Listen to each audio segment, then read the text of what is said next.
கருவேப்பிலையை நல்லா கிறிஸ்பியாக இது வரைக்கும் இப்படி நொறுங்கணும், அப்படி நொறுங்கணும்.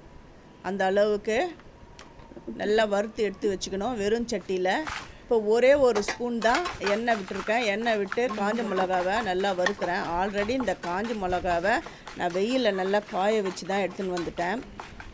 ஏன் நான் எண்ணெய் விட்டு வறுக்கிறேன்னா, இதுக்கு காரல் தன்மை அதிகம். நம்ம எண்ணெய் விடாமல் வெறும் சட்டியில் நீங்கள் வறுத்திங்கன்னா அந்த தும்பல் வரும், இரும்பல் வரும். அதை தவிர்க்கிறதுக்கு தான் ஒரே ஒரு ஸ்பூன் தான் நான் எண்ணெய் விட்டு நல்லெண்ணெய் விட்டு இது லைட்டாக வறுத்து எடுத்துடுறேன். நல்லா கிறிஸ்பியாகவும் வறுபட்டுடுது. இப்போ எல்லாம் சாமானியம் அந்த வறுத்த அந்த பருப்பு எல்லாத்தையும் நான் ஆற விட்டுட்டு ஒரு மிக்சி ஜாரில் சேர்த்து நான் பொடி பண்ண போகிறேன்.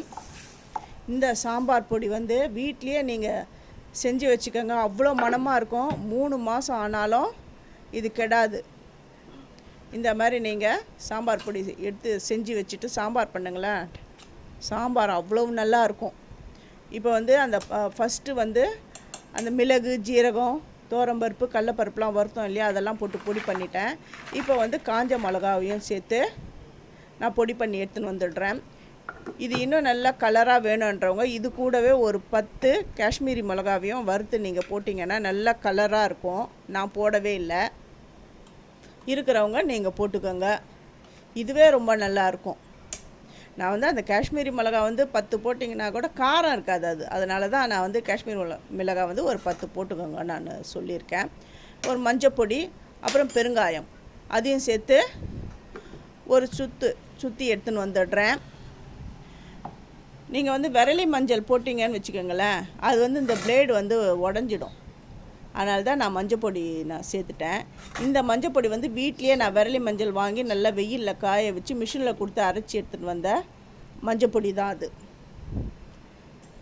சாம்பார் தூள் ரெடி ஆகிடுது. அவ்வளோ மணமாக இருக்குது.